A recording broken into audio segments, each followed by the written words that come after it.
Hello everyone. आज हम बात करने वाले हैं चैप्टर 4 के पार्ट 13 की। चलिए आज हम पढ़ेंगे एक समान चुंबकीय क्षेत्र में आयताकार विद्युत धारा पाश पर बल आघूर्ण और उदाहरण 4.11 की। हम पढ़ने वाले हैं एक समान चुंबकीय क्षेत्र, यानी कि हमारे पास एक समान चुंबकीय क्षेत्र होगा जहां पर एक आयताकार विद्युत धारा पाश हमारे पास स्थित होगा। आप देख सकते हैं डायग्राम में हमारे पास ए बी सी डी एक आयताकार शेप का एक बंद पाश है जिसमें कुछ वैद्युत धारा प्रभावित हो रही है, इसलिए हम इसको कह रहे हैं एक आयताकार विद्युत धारा पाश। हमें ज्ञात क्या करना है? हमें यह ज्ञात करना है कि जब ये आयताकार विद्युत धारा पाश उस एक समान चुंबकीय क्षेत्र में रखी जाती है तो इस पर कितना बल आघूर्ण कार्य करता है। बल आघूर्ण हम जानते हैं, बल आघूर्ण क्या होता है। बल आघूर्ण को हम टॉ से प्रदर्शित करते हैं। और टॉ मतलब क्या होता है, यानी बल आघूर्ण मतलब होता है कि उस एक समान चुंबकीय क्षेत्र में जब कोई वस्तु हम रख रहे हैं तो उस वस्तु को जो बल आघूर्ण होता है वो उस वस्तु को उस चुंबकीय क्षेत्र में घुमाने का प्रयत्न करता है, यानी कि उसे घूर्णन गति करवाने की वो कोशिश करता है। हम अपने फर्स्ट चैप्टर में भी ये डिस्कस कर चुके हैं जब हम वहां पर बल आघूर्ण को निकालते हैं। ठीक है, तो हम सबसे पहले कुछ केस मानेंगे। हम ये मानेंगे कि एक जो आयताकार पाश है इस प्रकार स्थित है, जो आयताकार हमारे पास है वो इस तरह से स्थित है कि एक समान चुंबकीय क्षेत्र बी पाश के तल पर है। पाश के तल पर जो है एक समान चुंबकीय क्षेत्र है। ये हमारे पास केस नंबर 1 होगा। ठीक है, तो इस केस में होगा क्या, हमें बल आघूर्ण निकालना है, लेकिन बल आघूर्ण से पहले हम बात करते हैं बल। हम बात करेंगे कि इस आयताकार पाश पर कितना बल कार्य कर रहा है। तो अगर आप देखें इसे ध्यान से तो हम ये देखेंगे, एक एक करके हम भुजाओं की बात करेंगे कि इनकी भुजाओं के कारण, किस भुजा के कारण कितना बल यहाँ पे कार्य कर रहा है। अगर हम बात करें एडी भुजा, दैट इज दिस एडी भुजा और बीसी भुजा की, तो आप देखेंगे कि ये जो भुजा है वो इस पर कोई भी बल आरोपित नहीं होता है। इस भुजा पर कोई भी बल आरोपित क्यों नहीं हो रहा होगा? अगर आप देखें यहाँ पे चुंबकीय क्षेत्र के डायरेक्शन को तो आप पाएंगे कि चुंबकीय क्षेत्र के डायरेक्शन में कुछ इसी डायरेक्शन में है और ये भुजा भी एडी जो है वो भी इसी डायरेक्शन में, यानी इन पे जो है इसी डायरेक्शन में हमारे पास भुजा है और इसी डायरेक्शन में हमारे पास चुंबकीय क्षेत्र है। तो इनके बीच का एंगल कितना होगा? इनके बीच जो एंगल बन रहा है वो है 0 डिग्री, यानी कि यहाँ पे साइन 0 डिग्री कितना हो जाएगा? 0। इसका मतलब यहाँ पर कोई भी बल कार्य नहीं करेगा क्योंकि डायरेक्शन सेम है। ठीक है, इसी तरह बीसी के लिए भी हो जाएगा, बीसी के कारण भी कोई भी बल यहाँ पे आरोपित नहीं हो रहा है। अगर हम भुजा ए बी को देखें, अगर आप भुजा ए बी को देखेंगे और आप भुजा बी सी डी या डीसी को भी देखेंगे तो ये दोनों भुजा जो है वो इस चुंबकीय क्षेत्र, जो ये चुंबकीय क्षेत्र है उसके साथ कितना डिग्री का एंगल बना रही है? राइट, वो बना रही है 90 डिग्री का एंगल, यानी कि साइन 90 हो जाएगा 1, यानी कि यहाँ पर कुछ ना कुछ बल यहाँ पे कार्य कर रहा हो। और बल कितना होगा? वो बल हो जाएगा F is equals to P I L. हम इसको मान सकते हैं F1 बल जो कि ए बी के कारण लग रहा है। इसी तरह से अगर हम सी डी भुजा के लिए निकालें, सी डी भुजा के कारण मान लेते हैं वो F2 बल आरोपित करता है, लेकिन वो भी सेम ही लगेगा, F is equals to B I L. लेकिन अगर इसके डायरेक्शन की बात करें कि इसके डायरेक्शन क्या है, यानी कि जो बल कार्य कर रहा है उस बल की डायरेक्शन क्या है, तो आप देखेंगे कि जो ए बी भुजा के कारण जो बल लग रहा होगा उसकी डायरेक्शन होगी पाश के तल में भीतर की ओर। ये देखिए, ये इसका डायरेक्शन है, इस तरह से भीतर की ओर डायरेक्शन होगी। लेकिन जो पाश सी डी होगा, ये वाला पाश, उसमें जो बल की डायरेक्शन होगी वो इसके बाहर की ओर होगी, यानी कि इस तल के बाहर की ओर होगी। तो टोटली हम ये कह सकते हैं कि जो F1 है उसकी डायरेक्शन कुछ इस तरह से है और जो F2 है उसकी डायरेक्शन कुछ इस तरह से, यानी कि दोनों डायरेक्शन क्या है? जस्ट अपोजिट है टू ईच अदर, यानी कि बल का परिमाण समान है लेकिन बल की डायरेक्शन जो है डिफरेंट डिफरेंट है। तो इससे हम ये निष्कर्ष निकाल सकते हैं कि ये दोनों बल क्या करेंगे? एक दूसरे को कैंसिल आउट कर देंगे और इसका जो कुल, जो अगर हम बल निकालेंगे कि कुल बल कितना कार्य कर रहा है तो वो निकल कर आएगा 0। तो हम कहेंगे कि इस पाश पर जो आरोपित नेट बल होगा वो हो जाएगा 0। तो बल की बात हो चुकी है। अब हम यहाँ बात करते हैं बल आघूर्ण की। तो बल आघूर्ण को अच्छे से समझने के लिए हमने कुछ ये वाला डायग्राम लिया है। ये उसी जो आयताकार पाश है उसको अच्छे से समझने के लिए हमने छोटा सा यहाँ पे डायग्राम लिया है। जो F1 जो है एक बल की दिशा प्रदर्शित कर रहा है, F2 ये बल की दिशा बता रहा है। हम जानते हैं कि दोनों जो है अपोजिट डायरेक्शन में टू ईच अदर। मान लेते हैं इसकी टोटल जो आयताकार पाश है, इसकी लंबाई या चौड़ाई जो भी होगी वो टोटल a है। तो इसका अगर हम हाफ करें तो वो हो जाएगा a/2 और हो जाएगा a/2। ठीक है। तो बल F1 और F2 के युगल के कारण, क्योंकि बल F1 भी यहाँ पे कार्य कर रहा है और F2 भी यहाँ पे कार्य कर रहा है, तो ये दोनों बल जो होंगे, एक बल नीचे की ओर एक बल ऊपर की ओर, तो ये दोनों जो बल होते हैं इनका जो युग्म होता है, इनका जो जोड़ा होता है, ये क्या करते हैं, एक बल आघूर्ण का कार्य करते हैं। यानी कि ये जो करेंगे उस आयताकार पाश को उस चुंबकीय क्षेत्र में घुमाने का प्रयत्न करते हैं। तो ये बलाघूर्ण उस पाश में वामावर्त घूर्णन की प्रवृत्ति उत्पन्न करता है। उस बलाघूर्ण का मान कितना हो जाएगा, हम जानते हैं टॉ बराबर हो जाएगा एफ ए। एफ ए टॉ टॉ बराबर क्या होता है, एफ ए। ठीक है। तो अगर हम देखें टॉ की जो वैल्यू हो जाएगी वो हो जाएगी F1 स्मॉल ए बटे 2 और F2 a/2। दोनों जो बल है उसके कारण जो हमारे पास बलाघूर्ण का सूत्र आ जाएगा वो आ जाएगा टॉ बराबर F1 a/2 plus F2 a/2। इसको हम जानते हैं F1 की वैल्यू, तो हमने F1 की वैल्यू रख दी और यहाँ पे हमने F2 की वैल्यू रख दी, I B capital B. Small B क्या है, स्मॉल बी इसकी लंबाई है। ठीक है, इसकी लंबाई, और ए हमने चौड़ाई मान रखी है तो ये हमारी लंबाई हो जाएगी। अगर हम इसको देखें तो ये सेम ही वैल्यू है, दोनों एफ के लिए हम कॉमन वगैरह लेंगे और हम स्मॉल ए भी जो है उसकी जगह रख देंगे यहाँ पे कैपिटल ए। तो यहाँ पे कैपिटल ए क्या है, कैपिटल ए है इस आयत का क्षेत्रफल, क्योंकि हमारे पास आयताकार पाश है। तो इस आयताकार पाश का जो क्षेत्रफल होता है, जानते हैं लंबाई गुणा चौड़ाई होती है, ए हमारी लंबाई बी हमारी चौड़ाई। तो ए बी जो हो जाएगा कैपिटल ए हो जाएगा। कैपिटल ए क्या है, इस आयत का क्षेत्रफल है। तो हम कह सकते हैं कि यहाँ पर जो बलाघूर्ण का सूत्र है वो निकल कर आ जाता है टॉ बराबर आई ए बी। आई उस आयताकार पाश में प्रभावित होने वाली धारा, इस जो कैपिटल ए है वो उसका क्षेत्रफल और बी जो है उसका चुंबकीय क्षेत्र है। ठीक है।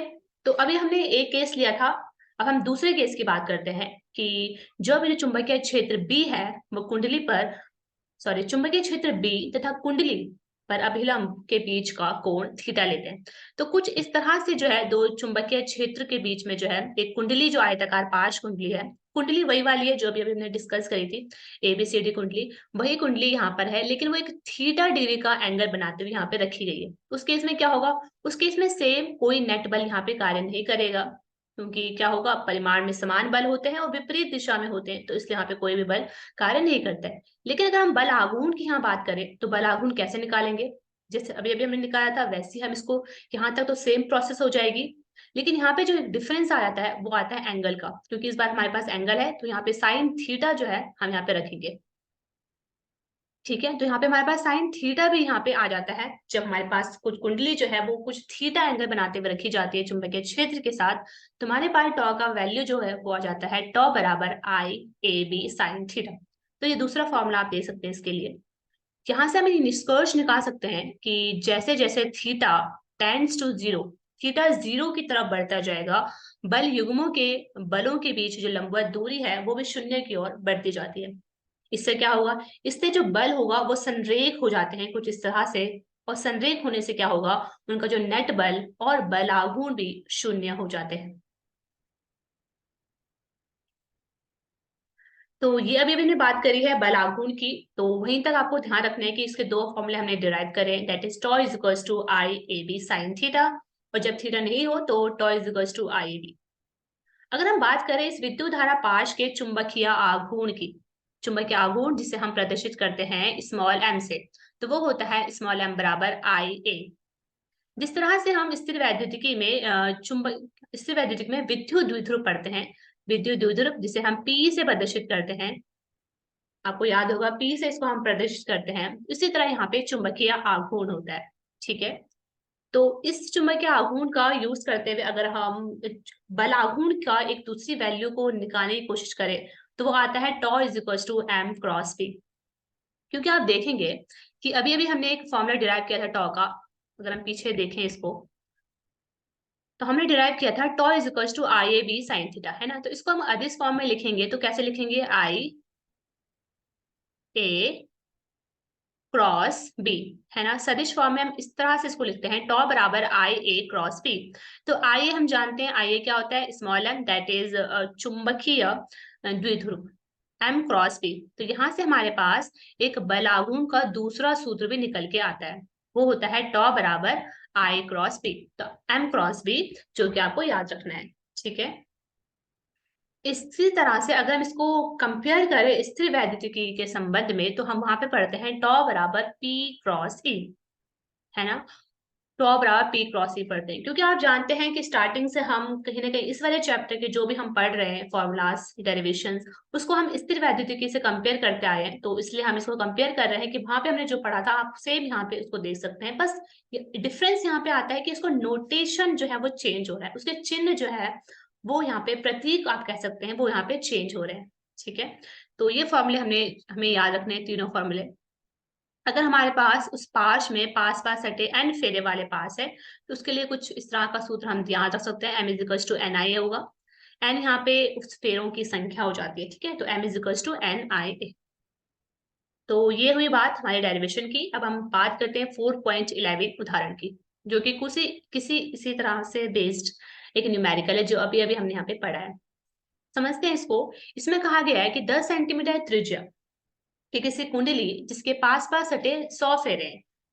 फेरे मतलब क्या हुआ, यहाँ पे एन की हमें संख्या दे रखी है, ये हमारे पास त्रिज्या है उस कुंडली की, और उसमें कुछ 3.2 एम्पियर की जो है वो धारा प्रभावित हो रही है, यानी कि आई यहाँ पे हमारे पास गिवन है। नंबर ए पार्ट में पूछा गया है कि कुंडली के केंद्र पर चुंबकीय क्षेत्र कितना है, ठीक है, यानी कोई कुंडली है, यानी कोई इस तरह की कुंडली है जो कि एक चुंबकीय क्षेत्र में रखी गई है। बी पार्ट में बोला गया है उस कुंडली का चुंबकीय आघूर्ण क्या है। चुंबकीय आघूर्ण मतलब होता है एम, आपको एम निकालना है, और यहाँ पे आपको चुंबकीय क्षेत्र निकालना है, ठीक है। तो बस आपको फॉर्मूले लगाना है इसमें सिंपल, ठीक है, और इसको कैलकुलेट करना है। तो चलिए शुरू करते हैं इसको। इसके जो है 4 पार्ट है, ए बी सी डी। तो पहले हम इसके ए और बी पार्ट को देखते हैं, उसके बाद हम इसको सी और डी पार्ट को देखेंगे। तो ए पार्ट में हमसे पूछा गया था कि चुंबकीय क्षेत्र और कुंडली के कारण चुंबकीय क्षेत्र हमें बोला गया है, तो उसका फॉर्मूला होता है B is equal to mu naught N I बटे 2 आर। तो आपको ये पता होना चाहिए, फॉर्मूला आपको याद रखना पड़ेगा, ठीक है। तो उसकी वैल्यू हम सभी रख देंगे, क्योंकि हमें वैल्यू सारी गिवन है। एन की वैल्यू गिवन है, हमें आई की वैल्यू गिवन है, और आर की वैल्यू हमें गिवन है। हमने सारी वैल्यू यहाँ पे रख के उसकी वैल्यू यहाँ पे कैलकुलेट कर दी। बी पार्ट में हमसे पूछा गया था चुंबकीय आघूर्ण के बारे में, हमें इसका फॉर्मूला पता है, M is equal to N I होता है। यहाँ पे एन, क्योंकि यहाँ पे फेरों की संख्या भी हमें गिवन है, कुछ फेरे वाले हैं, कुछ चुंबकीय जो कुंडली है वो फेरों वाली कुंडली है, तो इसलिए यहाँ पे एन की वैल्यू गिवन है, तो हमने ये फॉर्मूला लिख दिया एन आई ए। ए क्या है, ए यहाँ पे उसका क्षेत्रफल है, क्योंकि वो कुंडली है, और जो हम जानते हैं वृत्त का क्षेत्रफल होता है पाई आर स्क्वायर, तो इसलिए हमने यहाँ पे ये रख दिया, तो इसकी वैल्यू हमने यहाँ पे कैलकुलेट कर दी है। तो आपको सिंपल से फॉर्मूला याद होना चाहिए, तो आप इसको जल्दी से कर सकते हैं। तो ए और बी पार्ट बहुत इजी थे। इसके सी और डी पार्ट को देखते हैं, ठीक है। पहले समझते हैं क्वेश्चन में क्या कहा गया है। तो क्वेश्चन में कहा गया है कि यह कुंडली, जो कुंडली की हम बात कर रहे हैं, वह ऊर्ध्वाधर तल पर रखी गई है, ताकि इसे क्षैतिज अक्ष जो उसके व्यास से संरेखित है कि परितः घूर्णन करने के लिए स्वतंत्र है, यानी वो कुंडली घूर्णन कर सकती है, ठीक है। वो ऊर्ध्वाधर तल पर रखी गई है, और क्षैतिज अक्ष जो उसके व्यास से संरेखित है उसमें वो घूर्णन कर सकती है। 2T एक समान चुंबकीय क्षेत्र क्षैतिज दिशा में है, ठीक है, यानी कि उसका चुंबकीय क्षेत्र हमें गिवन है, ये उसका चुंबकीय क्षेत्र है बी। इस प्रकार है कि आरंभ में कुंडली का जो अक्ष है चुंबकीय क्षेत्र की दिशा में, आरंभ में कुछ इसी डायरेक्शन में है कुंडली, यानी कि आरंभ में उसके बीच में कितना एंगल बन रहा होगा, यस, उसके बीच में एंगल बन रहा होगा 0 डिग्री का। चुंबकीय क्षेत्र के प्रभाव में, जैसे ही वो चुंबकीय क्षेत्र के प्रभाव में आती है कुंडली, तो 90 डिग्री के कोण पर घूर्णन कर जाती है। पहले 0 डिग्री था, फिर 90 डिग्री हो चुका है घूर्णन करने के पश्चात उसका एंगल। सी पार्ट में कहा गया है कि आरंभिक और अंतिम स्थिति में कुंडली पर बल आघूर्ण का परिमाण क्या हो। तो टॉ की वैल्यू हमें यहाँ पे निकालनी है, और टॉ का फॉर्मूला हम जान चुके हैं, अभी अभी हमने डिस्कस किया था, तो वही आपको यहाँ पे लगाना है। Tau is equal to N I V sine theta, वो हमारे यहाँ पे लगेगा। और साइन थीटा, थीटा के बारे में पता है, स्टार्टिंग में वो कितना था, 0 डिग्री था, फिर वो 90 डिग्री हो गया, तो उस तरह से आपको यहाँ पे इसको सॉल्व करना है, ठीक है। डी पार्ट में देखते हैं। डी पार्ट में कहा गया है कि 90 डिग्री पर घूर्णन करने के पश्चात कुंडली द्वारा अर्जित कोणीय चाल कितनी होगी। कोणीय चाल मतलब होता है ओमेगा, और हमें कुंडली का जड़त्व आघूर्ण यानी कि आई जो है वो हमें दे रखा है। तो चलिए इसको सॉल्व करते हैं। ओके, तो सी पार्ट में हमें बोला गया था हमें क्या निकालना है, टॉ। टॉ मतलब क्या होता है, टॉ मतलब होता है बलाघूर्ण। तो इसको हमने इस वाले फॉर्मूले से इसको सॉल्व किया है, और वो है एम क्रॉस बी। हाँ, आई थिंक हम एन आई भी साइन थीटा से कर सकते हैं, क्योंकि हमें एन की वैल्यू पता है, आई की वैल्यू हमें नहीं पता। ओके, आई की वैल्यू हमें पता है, ए की वैल्यू भी पता हो जाएगी हमें, और बी की वैल्यू भी पता चल जाएगी, और साइन थीटा। हाँ, इससे भी हम कर सकते हैं इसको सॉल्व, क्योंकि हमें सारी वैल्यू यहाँ पे गिवन है। लेकिन उन्होंने इससे फॉर्मूले से किया है, that is tau is equal to M cross B. तो हमने इसको खोला, इसको हो जाएगा एम बी साइन थीटा। तो आप इसको पहले देखेंगे तो 0 डिग्री पे निकालेंगे, तो 0 डिग्री पे वो आ जाएगा, टॉ बराबर 0 डिग्री आ जाएगा, है ना। टॉ बराबर 0 डिग्री 0 आ जाएगा, क्योंकि साइन 0 डिग्री 0 होता है। और अगर हम पाई बाई टू के लिए निकालेंगे, थीटा पाई बाई टू के लिए, तो टॉ बराबर आ जाएगा एम बी की वैल्यू रख देंगे यहाँ पे, तो 20 न्यूटन मीटर आ जाएगा। तो इस तरह से हमारा बलाघूर्ण तो निकल चुका है। अगर हम बात करें डी पार्ट की, तो डी पार्ट में आपको थोड़ा समझने वाली बात है। डी पार्ट में थोड़ी चीजें हमें रिमेंबर होनी चाहिए, जो हमने 11वीं क्लास में पढ़ी थी, थोड़ा बहुत फॉर्मूले। हमें निकालना है ओमेगा। क्या निकालना है, ओमेगा, कोणीय चाल हमें निकालनी है। तो इसके लिए सबसे पहले हमें पता होना चाहिए, न्यूटन के द्वितीय नियम से हम टॉ जानते हैं। ये तो हमने टॉ का फॉर्मूला अभी अभी पढ़ा था, that is M B M sine theta. हम जानते हैं एम साइन थीटा होता है टॉ बराबर। तो टॉ बराबर एक फॉर्मूला होता है, दैट इज आई अल्फा। क्या होता है, आई अल्फा, जो हम 11वीं क्लास में पढ़ते हैं कि टॉ बराबर होता है आई अल्फा। और अल्फा को हम लिख सकते हैं, क्योंकि अल्फा मतलब क्या होता है, ये कोणीय त्वरण होता है। अल्फा क्या होता है, कोणीय त्वरण। इसको हम लिख सकते हैं टी ओमेगा बटे टी टी, ठीक है। और आई ये है, आई हमारा, ठीक है। तो आई डी ओमेगा बटे डी टी बराबर एम साइन थीटा। इतना हमारे पास समझ में आ चुका है। आई क्या, आई है कुंडली का जड़त्व आघूर्ण। अब श्रृंखला के नियम से हम श्रृंखला नियम यहाँ पे लगाएंगे। श्रृंखला के नियम से क्या होता है, इसको हम सॉल्व करने की कोशिश करें, सिर्फ इतने पार्ट को, कि डी ओमेगा बटे डी टी क्या करेंगे हम, न्यूमिनेटर और डिनोमिनेटर, अंश और हर में हम डी थीटा की यहाँ पे मल्टीप्लाई कर देंगे। अगर हम ऐसा करते हैं तो हमारे पास आ जाता है डी ओमेगा बटे डी थीटा। यहाँ पे डी थीटा होगा, और डी ओमेगा डी थीटा बटे डी टी जो होता है वो होता है ओमेगा। डी थीटा बटे डी टी ओमेगा हो जाएगा, और डी ओमेगा बटे डी थीटा हमारे यहाँ से निकल के आ जाएगा। अब आप इस वैल्यू को जो है इस वाले फॉर्मूले पे रख देंगे, तो आप देखेंगे कि आई ओमेगा और डी थीटा जो यहाँ पे था, उसको हमने इस साइड इसको भेज दिया है। तो M B sine theta D theta यहाँ पे हो जाता है। तो आप देखेंगे कि जो ऊपर वाला फॉर्मूला यहाँ पे बी नहीं लिखा गया है, यहाँ पे बी भी होगा, ठीक है, क्योंकि हम जानते हैं टॉ का फॉर्मूला होता है एम बी साइन थीटा, जो कि उन्होंने यहाँ पे लिखा है। तो इतना हमारे पास आ चुका है, हमारे पास ओमेगा जो है यहाँ पे निकल कर आ चुका है। अब हम क्या करेंगे, अब हम इसको करेंगे समाकलन, इंटीग्रेशन हम यहाँ पे करने वाले हैं। इंटीग्रेशन कहाँ से कहाँ होगा, क्योंकि हम जानते हैं कुंडली 0 डिग्री से 90 डिग्री तक घूमी है, तो इसलिए यहाँ पे जो समाकलन होगा वो यहीं से यहीं तक होगा। तो हम चाहेंगे ओमेगा, जो हम यहाँ का समाकलन करेंगे, आई जो है वो बाहर निकाल देंगे, और 0 से ओमेगा तक इसका इंटीग्रेशन होगा। इसी तरह जो साइन थीटा होगा उसका होगा 0 से 90 डिग्री तक इंटीग्रेशन। हम जानते हैं इंटीग्रेशन क्या होता है, किसी का जब इंटीग्रेशन होता है, मान लेते हैं एक्स का जो इंटीग्रेशन होता है वो हो जाता है एक्स स्क्वायर बटे 2, यानी कि उसकी जो पावर होती है उसमें हम +1 जोड़ देते हैं, और नीचे भी उसी जो पावर होती है उसी से डिवाइड कर देते हैं, ठीक है। इतना आपको पता होना चाहिए, समाकलन आपको थोड़ा बहुत नॉलेज होनी चाहिए। तो ओमेगा जो है यहाँ पे आ जाएगा ओमेगा स्क्वायर बटे 2। इस फॉर्मूले को यूज करके आप दे सकते हैं, इजिकल टू एम बी आ जाएगा। और साइन थीटा को अब समाकलन करते हैं, साइन थीटा का समाकलन होता है minus cos theta. Sine theta का समाकलन क्या होता है, माइनस कॉस थीटा, ठीक है। और कहाँ से कहाँ तक करना है, 0 से पाई बाई 2 तक करना है। तो आप देखेंगे कि आप जब sine 0 degree sine pi by 2 की वैल्यू रखेंगे, तो साइन पाई बाई 2 होता है 0, और साइन 0 होता है 1। तो आप इसको सॉल्व करेंगे तो हमारे पास आ जाएगा एम बी। तो ओमेगा बराबर हो जाएगा 2 MB बटे आई की पावर हाफ। सारी वैल्यू हमें पता है, इसको आप यहाँ पे पुट करेंगे तो हमारे पास आ जाएगी ओमेगा की वैल्यू, यानी कोणीय चाल की वैल्यू आ जाएगी 20 प्रति सेकंड। तो इस तरह से आपको ये वाला क्वेश्चन सॉल्व हो जाता है। आपको थोड़ा सा डी पार्ट टफ लग सकता है, क्यों, क्योंकि उसमें थोड़ा बहुत फॉर्मूला आपको पता होना चाहिए, आपको याद रहना चाहिए, और आपको समाकलन करना आना चाहिए, फिर ये इजी हो जाएगा। अब हम बात करते हैं रिव्यू की। हमने क्या क्या जाना, हमने जाना एक समान चुंबकीय क्षेत्र में जब आयताकार जो विद्युत धारा पाश है उसमें बल आघूर्ण कितना कार्य करता है, सारे फॉर्मूला को पता होना चाहिए, सारे इंपॉर्टेंट है। Tau is equal to M cross B, tau is equal to N I B sine theta. निष्कर्ष के तौर पे हमने देखा था यहाँ से कि जैसे जैसे थीटा की तरफ जो वैल्यू बढ़ती है वैसे वैसे बल संरेख हो जाते हैं, जिससे कि नेट बल और बल आघूर्ण शून्य हो जाता है। आवश्यक शर्तें हैं बलागुण, लॉरेंज बल, त्रिकोणमिति और समाकलन। इसके नेक्स्ट लेक्चर में हम जानेंगे उदाहरण 4.12 की और वृत्ताकार विद्युत धारा पाश चुंबकीय द्विध्रुव। तब तक के लिए थैंक यू।